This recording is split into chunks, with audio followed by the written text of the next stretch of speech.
How are you? My name is Michelle Connor. I'm your VCS for Living Environment. Today we're going to be looking at the Concord Consortium Land Use virtual lab.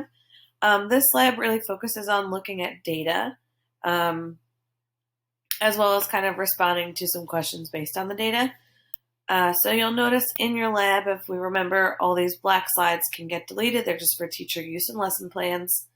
This is our question as well as our lesson objectives for the day. And then you have your instruction and model in yellow, independent work in green, check for understanding in orange, and our wrap-ups are in blue. Anywhere there's a blue box, the students can write. So remember, if you wanted to use this, you'd have to go ahead and make a copy. So remember, file, make a copy of the entire presentation. Now for the lab, there's a built-in link for the lab. There's two ways the students can go ahead and answer these questions. The students can answer the questions in the actual lab activity itself online, or they can answer them in the actual PowerPoint. Depending upon what you want to grade or what you find easier, both ways are fine. I'm going to show you an easy way how to get all the answers at the end of the lab anyway. So first thing is we're just going to go ahead and open the lab.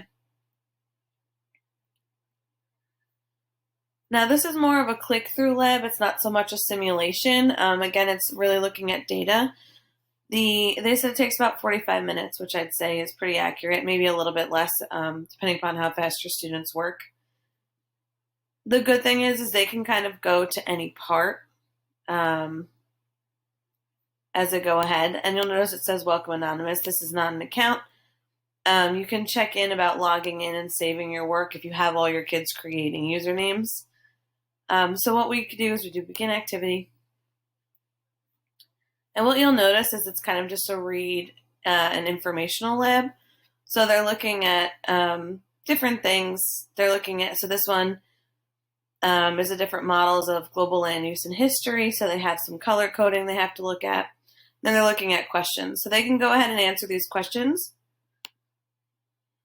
And then it'll go ahead and bring them to the next set. So again, they're looking at the information and going to the next set. Now you'll notice at the top, each section they're kind of working through.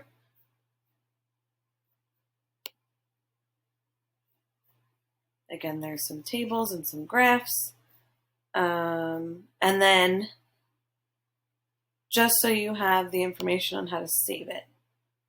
So if you look at the summary, when you get to the end, it says it looks like you haven't quite finished up the questions, but it'll also give you, if you do finish them, the option to show all answers. Now this is one way how I plan on having my kids do this. These are all the answers for all the questions. There's 17 questions in this lab. And what I would do is I would go ahead and do print.